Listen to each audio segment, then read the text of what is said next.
Romance of Sui and Tang Dynasties Chapter 83. Imagine for a second that the entire fate of a dynasty, I mean, millions of people, an entire empire, it all just hinges on one single random moment. It's like a butterfly effect thing, but instead of a butterfly, you've got this disgraced, maybe slightly tipsy poet who stumbles down a road and just decides, you know what? I like the look of that guy in the cage. It sounds like the beginning of a fable, doesn't it? Mm-hmm.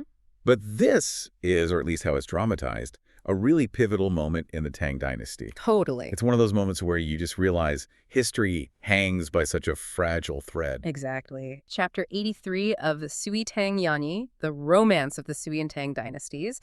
And you are in for a treat with this one. We've got political backstabbing, legendary partying. Oh, yeah. And we have one of the most famous poets in human history, Liu Bai, basically pulling a get-out-of-jail-free card for a man who would go on to save the entire empire. It is a fascinating study in serendipity, which is this idea that heroes, they often face disaster before they can rise. Right. And that real talent, it requires a discriminating eye to even be seen. And who better to have that eye than Li Bai? The man is a legend. But when we pick up the story here in Chapter 83, things are not going so well for him at the capital, are they? No, they certainly aren't. At this point in the story, the walls are really closing in on him. He's incredibly talented, obviously, that the emperor loves his poetry. Sure. But the court is just a very dangerous place. Li Bai has been slandered by the powerful eunuch Gao Lishi. Which is never good. I mean, you do not want the head eunuch as your enemy. That's pretty much game over in the imperial court. Precisely. Uh-huh. And because of Gao Lishi's whispers, the emperor's favorite consort, Yang Guifei, has turned against Li Bai. And once she's unhappy, well, the emperor just stops calling Li Bai to the inner court. He's being completely frozen out. So, okay, you're the most famous poet in the land. The power brokers hate you. The emperor's ghosting you. How does Li Bai handle the stress? Does he, try to network his way out of it? He does what Li Bai is famous for. He drinks. He really leans into it. The source describes this amazing group he hangs out with, the 8 immortals of the wine cup. And honestly, this sounds like the most chaotic, fun group of people ever. Well, it's a very specific reaction to political danger. The text says he does this sort of self-pollution. Self-pollution. Yeah, drinking to excess, partly to avoid suspicion. If you just look like a harmless drunk, maybe the political sharks will, ignore you. But the company he keeps is, well, it's colorful. Colorful is putting it so mildly. We have to run through this squad because the descriptions are just gold. You've got Hizi Zhang, but then there's the Prince of Riang. The text says he literally drools when he sees a wine cart. A member of the royal family, no less. It just shows the decadence, but also this rejection of the stiff court protocols. Right. And then you have Li Shizi. The source says he drinks like a long whale sucking in 100 rivers. That's a terrifying amount of liquid. It is. It's hyperbole to show his immense capacity, his disregard for any kind of moderation. And it's not just about volume, it's about what they do. You've got Su Jin, who's supposed to be this devout Buddhist vegetarian. Supposed to be. But the text says once he's drunk, he breaks his fasts. He just forgets all about the Buddha. It really highlights the absurdity of it all. You have these high-ranking officials acting completely against type. My favorite, though, has to be Zhang Zhu. He's the calligrapher. The source says he gets 3 cups in him, and bam, he's the sage of grass script. It's a scene of total liberation. He takes his hat off, which was a huge no-no, bearing his head in front of princes, just waving his brush around. In that court, removing your official cap was it was a massive breach of etiquette. But because he's a wine immortal, he gets away with it. So this is Li Bai's life. He's in the capital, ignored, getting hammered with whales and drooling princes. But this lifestyle, it leads to a really dangerous encounter. It does. One day, Li Bai is drunk, of course, and he bumps into Lushan at the court gate. Lushan, the big villain of the story. The future rebel, yes. And in this scene, Lushan sees Li Bai is intoxicated, and he mocks him, treats him with disrespect. Oh, bad move. But Li Bai, he's fueled by what you might call wine courage, and he doesn't back down. He insults Lushan right back. I love that. He might be down, but he's not out. He's standing there, probably swaying a bit, telling off the scariest general in the empire. But look at the dynamic. Lushan is furious, but he holds back. Why? Because deep down, Li Bai is still someone the emperor values. Oh. So Lushan swallows his anger, but Li Bai realizes something crucial in that moment. He sees Lushan and the corrupt ministers Yang Gusong and Li Linfu So corrupt. as these villains surrounding the emperor, and he realizes the emperor is bewitched by them. He knows if he stays, he's a sitting duck. So he decides to quit. He's like, you can't fire me, I quit. He writes a resignation letter. And this is where we see just how much the emperor actually still likes him. He tries to convince him to stay. But he doesn't. No, Li Bai's mind is made up. So the emperor, instead of punishing him, gives him what you called the ultimate severance package. This is the golden ticket moment. I was reading this and my jaw just dropped. The emperor knows Li Bai loves wine, so he writes the specific edict. He names him a leisurely wandering scholar. Which is a fascinating title. It places him outside the normal bureaucracy. He's not an official anymore, so he doesn't have to follow the rules, but he still has this honorary status. But the perks, the edict says, and I'm paraphrasing here, wherever he goes, government officials have to give him money for alcohol and treat him with respect. It's an extraordinary privilege. Free drinks and VIP treatment on the government's dime, anywhere in the empire. But there's a second part to that edict that's even more important for our story. The emperor also gives him the right to submit reports directly. The direct hotline. Right. So free wine, a direct line to the emperor. He keeps his access, loses the responsibility. It's the dream. It really is. So Li Bai packs up, and the departure scene is very telling.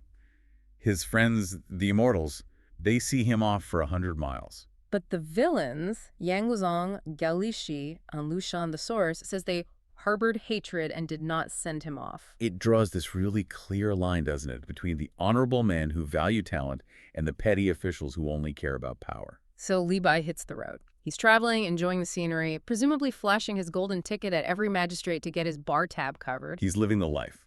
But this brings us to the core event of the chapter. He arrives in a place called Bingzu. And he's staying at a government guest house, probably in the best suite, when he sees something out on the street. It's a group of soldiers with a prisoner wagon. And this isn't just any prisoner. The description the narrator gives through Li Bai's eyes, it's incredibly specific. It's so intense. The text says his head is like a round measure, his face a square basin. Which, in Chinese physiognomy, suggests stability and authority. A square face implies reliability, command. And his eyes are flashing like lightning, and he's huge. The source says if he stood up, he'd be over 10 feet tall. A literal giant. So Li Bai takes one look at this guy in the cage, messy hair, in chains, and he just stops the wagon. He doesn't see a criminal. He sees. What does he see? He sees potential. He sees destiny. The text says Li Bai thinks, this person has such an appearance, he must be a hero. This kind of character is exactly the useful talent the court needs. So he asks the prisoner for his name, and the guy replies in a voice like a great bell. His name is Guozi. Now, we should probably pause on that name. For anyone listening who isn't a deep scholar of Pang history, Guozi is arguably the most important general of the mid-Tang era. The guy. He is the guy. He's the one who will eventually crush the Lushan rebellion and save the dynasty. He's like the George Washington of this story. But right now, he's just a dude in a cage about to lose his head. Exactly. Yeah. He's a low-ranking officer under a commander named Gishu Han.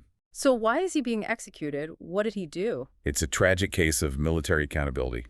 He was in charge of a grain shipment, a logistics role, and his subordinates, the people working for him, accidentally set fire to the grain supplies. Oof. Burning the army's food, that's a big deal. It's a capital offense.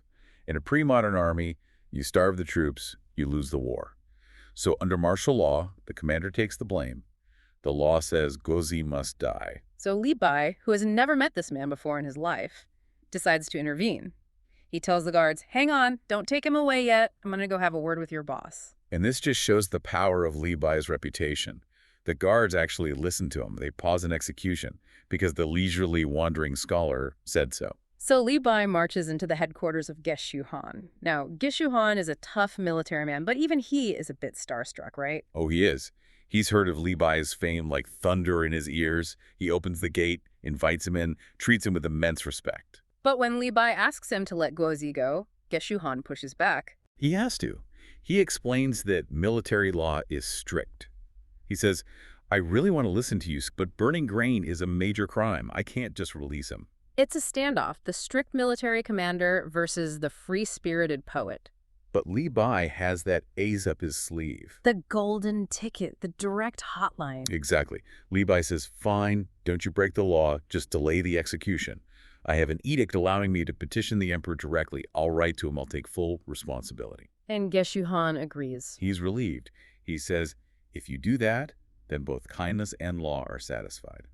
So he puts Guozi back in jail to wait for the verdict. So Li Bai sits down and writes this petition, and this is where he has to sell it. He can't just say, let him go. How does he argue the case? He focuses on the waste of talent. He argues the fire was a mistake by servants, not malice from Guozi.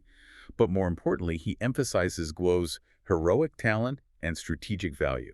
He basically tells the emperor, don't kill this man today because you are going to need him tomorrow. Wow. He's betting his own reputation on a total stranger he met 5 minutes ago. He is. He asked the emperor to leave him for future use.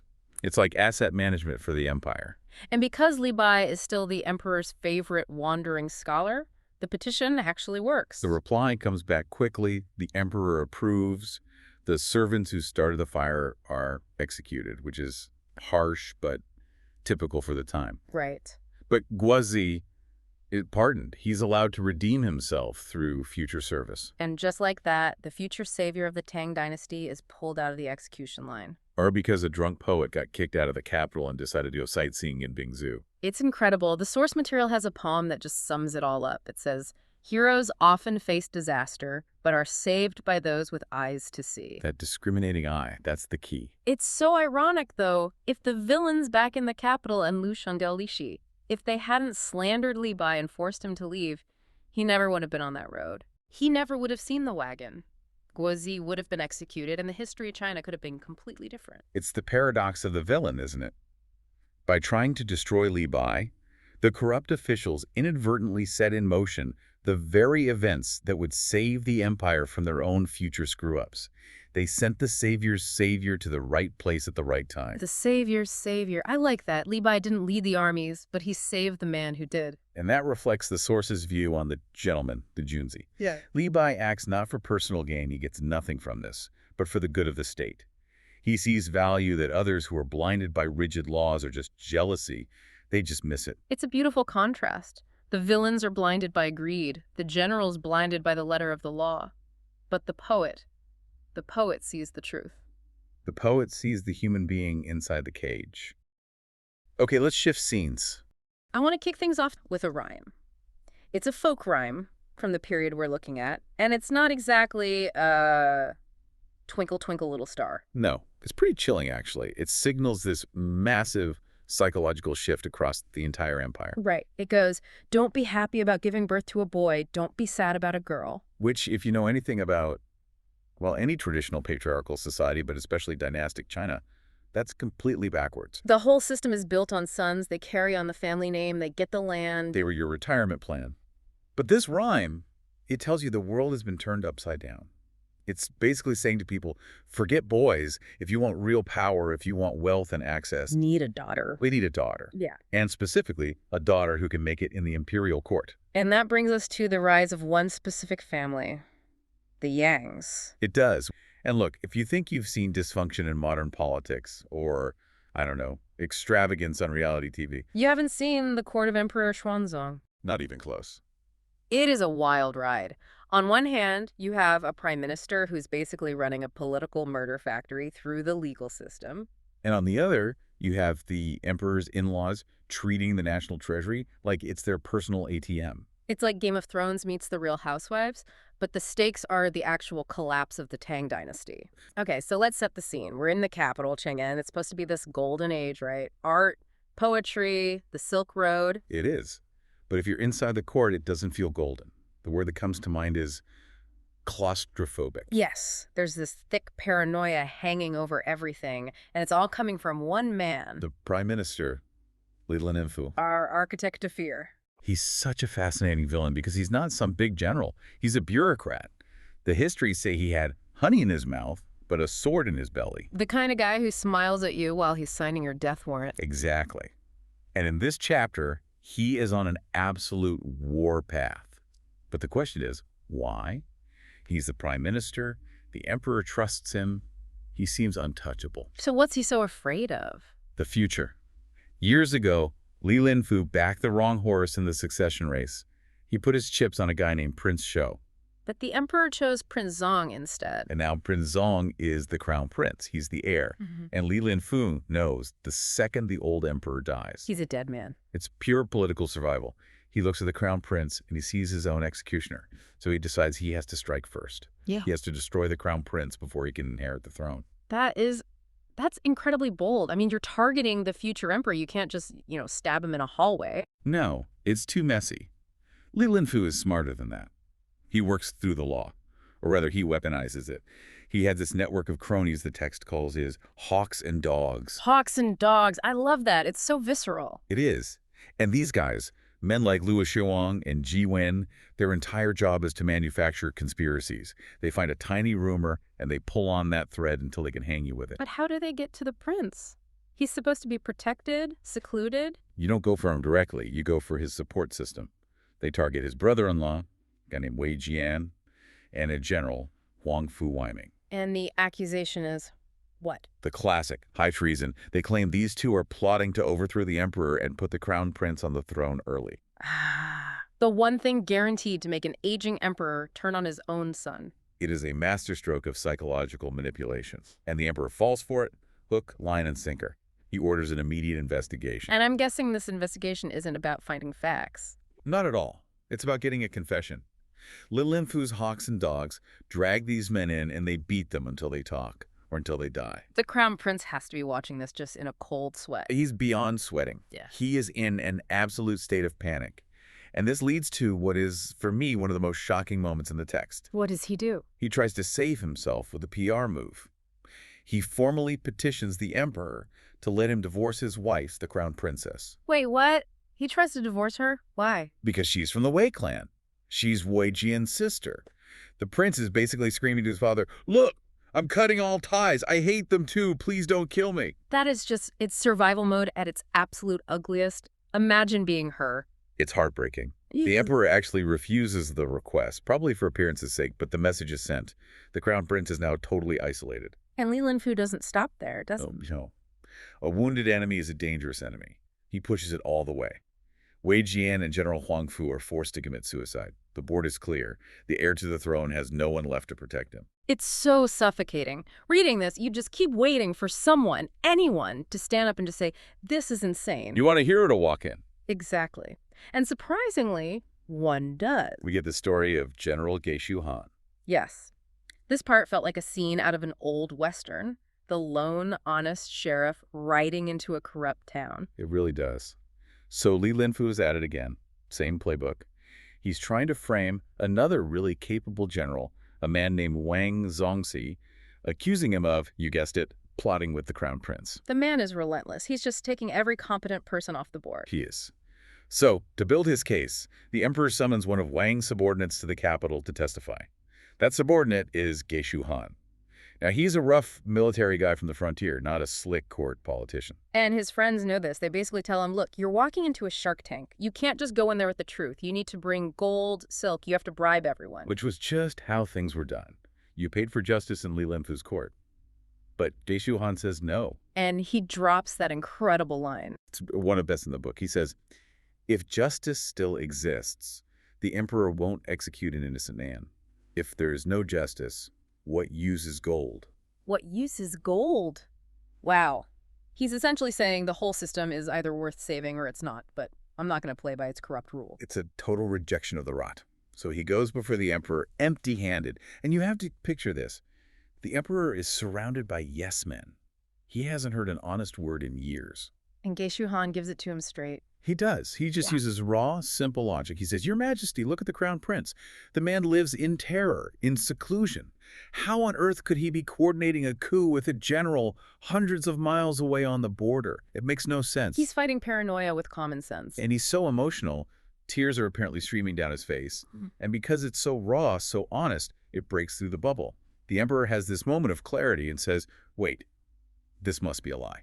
The relief in that moment must have been immense. Oh, huge. General Wang is saved. He gets demoted, but he isn't killed, which is a massive victory. And the text says the crown prince just reaps with gratitude.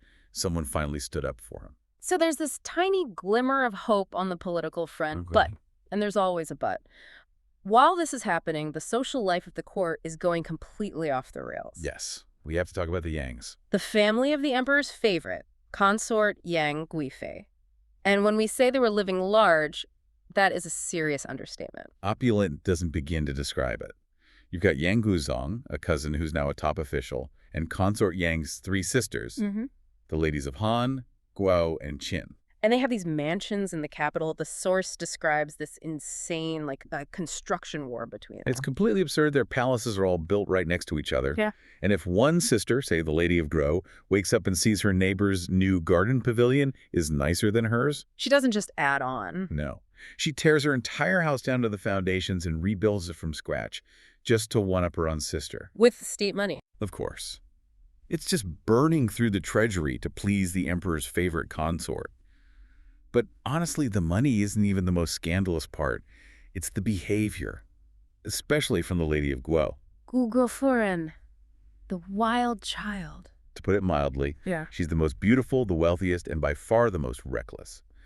And the big scandal, the thing everyone was whispering about, was her relationship with her cousin, Yang Guzong. Now, they're cousins, but this isn't a family picnic kind of relationship. Oh, no. The text is very clear they're having an open affair. In a society where everything is about propriety, they would ride their horses side by side through the main streets of the capital. Which was a huge deal. A huge deal. Touching, laughing. People on the street would literally look away because it was so shameless. Yeah. But they didn't care. It was a power move. It said, we are above the rules. All of them. A show of total impunity. But the love triangle gets more complicated. Someone else enters the picture. And Lushan. The man who will eventually burn it all down. At this point, though, he's just a powerful general trying to get in with the cool kids. He's climbing the social ladder. And he starts hanging around the Yangs. And apparently he gets a little too friendly with the Lady of Guo. Right. So we have this messy situation. Yang Guzong, Lady Guo, and Lushan. And the whole thing comes to a head over a piece of jewelry. The Jade Lian one. Yeah. A linked jade ring. It's priceless, intricate, and it was Lady Guo's absolute favorite thing. And she gives it to Lushan as a gift. A very, very intimate gift. And Lushan, who is not a subtle man, decides to wear it. He ties it to his belt. That's a rookie mistake. You do not wear the secret love token out in public. A massive mistake. So they're at a banquet, everyone's drunk, the wine is flowing, and Lushan gets up to change his robes. And who happens to see the jade ring on his belt? Yang Guzong. Yang Guzong. And he recognizes it instantly. That's her ring. And it all clicks into place. Now, his reaction isn't about state security or the honor of the family. Not even close. It is pure, petty, romantic jealousy. He is furious. Not because Lushan is a threat to the dynasty, but because Lushan is sleeping with his mistress. And this personal problem immediately spills over into national politics. This is the moment. This is where the soap opera becomes a national security crisis. Yang Guzong decides he has to destroy Lushan, and he starts threatening him, hinting that he knows other secrets. Darker secrets. Much darker. Yeah. Rumors were already swirling that if Lushan was getting cozy with the Lady of Guo, he might also be getting a little too inappropriate with the emperor's #1 favorite. Consort Yang Guizfei herself. Yes, the emperor's woman. It's a nuclear threat. Yang Guizong is basically saying, cross me, and I will plant that seed of doubt in the emperor's mind. And that terrifies Lushan. It terrifies Yang Guizfei. Because if the emperor believes it, Lushan is a dead man. So let's just step back and look at the whole chessboard. You've got the prime minister, Li Linfu, purging the best generals out of paranoia for his job. Right. And you have the next most powerful official, Yang Guzong, trying to destroy the most powerful border general over a love triangle and a jade ring. Exactly. The government is no longer being run for the good of the state. It's being run to service the egos, fears, and jealousies of a handful of people at the top. It's a dynasty rotting from the inside out. We learn about the Lushan rebellion as this big military event, but the moral collapse that came first. That's the key takeaway. The foundation was being chipped away, scandal by scandal. So when the real crisis hits, there's no one competent left to deal with it. They've all been purged or alienated. The scene shifts abruptly. The source is very specific. It's late spring. So, the weather is warm, things are in bloom. Sounds nice. It is, and that's the problem. The mood in the palace is relaxed, way too relaxed. The emperor is just chilling, he's trusting, and he has absolutely no idea that he's sitting right next to a ticking time bomb. Okay, let's talk about that time bomb in Lushan. The source gives us a pretty vivid picture of him, right? Sitting there next to the emperor. Oh, yeah. And let's just say the man is large. The text specifically says his stomach is so big it hangs down past his knees. That's his knees. I can't even picture that. It's a statement. And the emperor, being in this playful mood, he decides to make a joke. He points at the belly and asks, "This belly is as big as a clay jar. What on earth is hidden inside it?" Okay, so just some casual banter. Exactly. It shows how comfortable they were. But Lushan's reply is maybe one of the most famous lines from this whole story. He bows and says, "There is nothing else beside, only a red heart." A red heart, meaning a loyal heart. Precisely. It's the ultimate symbol of loyalty. He's saying, "I am filled with nothing but pure devotion to you."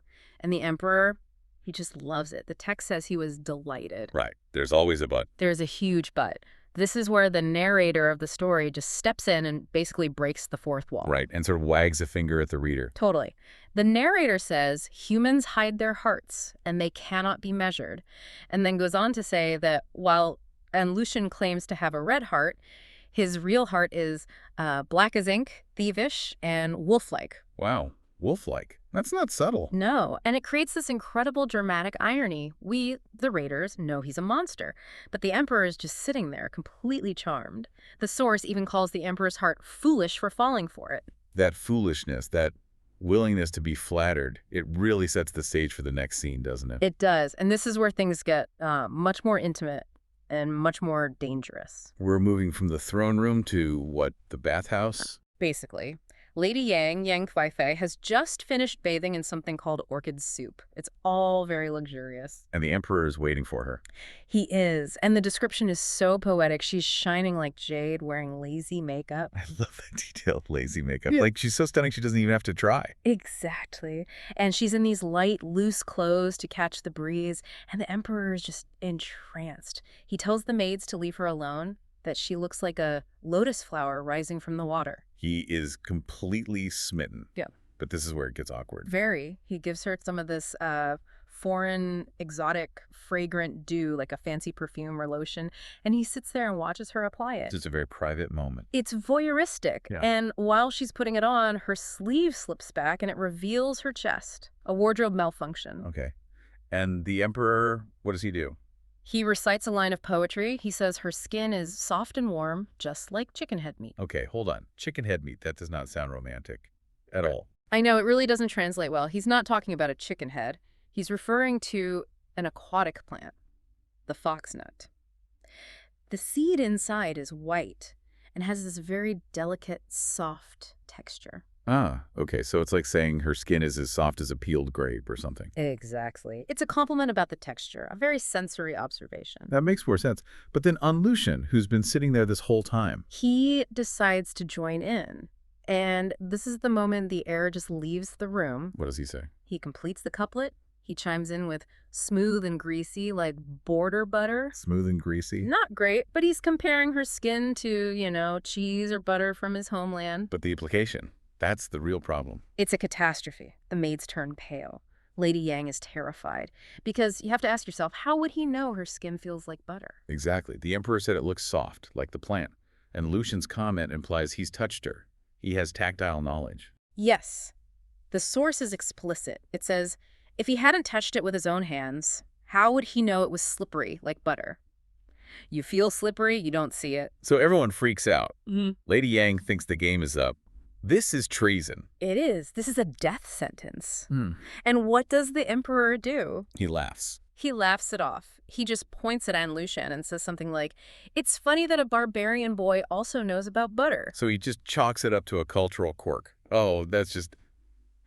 On Lushan, the foreigner, making weird cheese metaphors again. It's an incredible deflection, but the source suggests he got careless because he and Lady Yang had, private jokes. He was so used to being intimate with her in private, he just forgot himself in public. He got too comfortable. And after this close call, Lady Yang gets very worried. She realizes he's a liability. She starts warning him, right?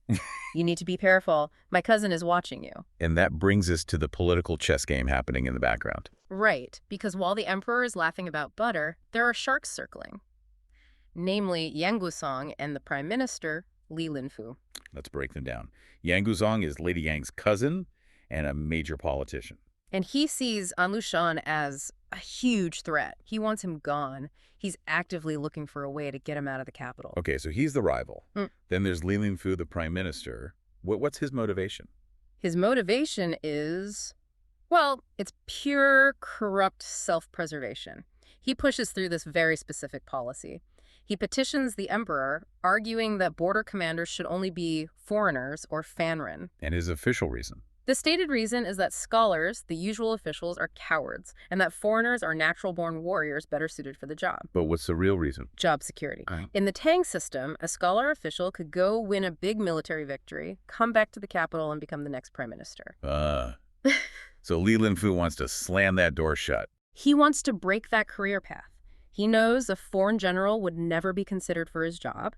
It's sabotage, really.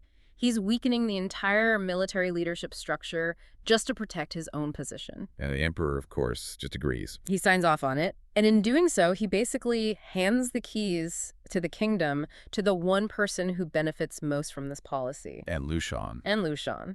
Yang Guosong thinks, great, this is how I get my rival out of the city. Linfu thinks, great, my job is safe. And An Lushan gets everything he ever wanted. And it's not just some minor post, is it? He gets a massive promotion. Massive. He is made the military commissioner, the Jidushi, of 3 entire regions. Pinglu, Fanyang, and Hedong. It's basically the entire northeastern defensive line of the empire. Plus, he's made a prince. The Prince of Dongping. It is a staggering amount of power to put in the hands of one man, especially a man we've been told has a wolf-like heart. So he gets the promotion and has to leave the capital. And the source gives us these 2 farewell scenes that are just polar opposites. Yeah, they are. First, you have the private goodbye with Yang Guifei. It's surprisingly tender. She pulls him aside, holds his hand. And she basically tells him, look, my cousin is jealous. It's too dangerous for you here. Go build up your power on the border, and I'll protect you from in here. She's his ally, his spy inside the palace. It solidifies their bond. But then you see how he deals with the 2 ministers, and it's a completely different story. With Li Linfu, he's terrified. Li Linfu hosts a banquet for him, and An Lushan is just sweating bullets. Why is he so scared of him? Because he knows Li Linfu is a master manipulator. At the dinner, Li Linfu gives him this very subtle threat. He says something like, remember, I may be here in the capital, but I know everything that happens on the borders. Behave. And An Lushan is totally submissive. Oh, completely. Yes, sir. Of course, sir. But his attitude toward Yang Guizong. The complete opposite. Yang Guizong tries to throw him a party, and An Lushan just blows him off, doesn't even show up. He claims he's sick or something. It's a total snub. He fears Li Linfu's intelligence, but he has zero respect for Yang Guosong. And that's the key, isn't it? As long as Li Linfu is around, Yeah. that fear keeps An Lushan in check. Exactly. But once he's out of the capital, away from that direct oversight, and once Li Linfu eventually dies, there's no one left holding the leash. So he gets to his new post at Fanyang. What does he do? He immediately starts consolidating power, training his army, stockpiling grain. The text says his influence and strength grew daily, and he became more arrogant and unrestrained. He's building a private army. A private kingdom. And the section closes with this really chilling poem. What does it say? It says, a barbarian was suddenly made into a strong warlord, all because of a treacherous minister's single word. That's Li Linfu's policy. Right? And it ends, today a tiger and wolf has been let loose. Watch as heaven and earth flip over.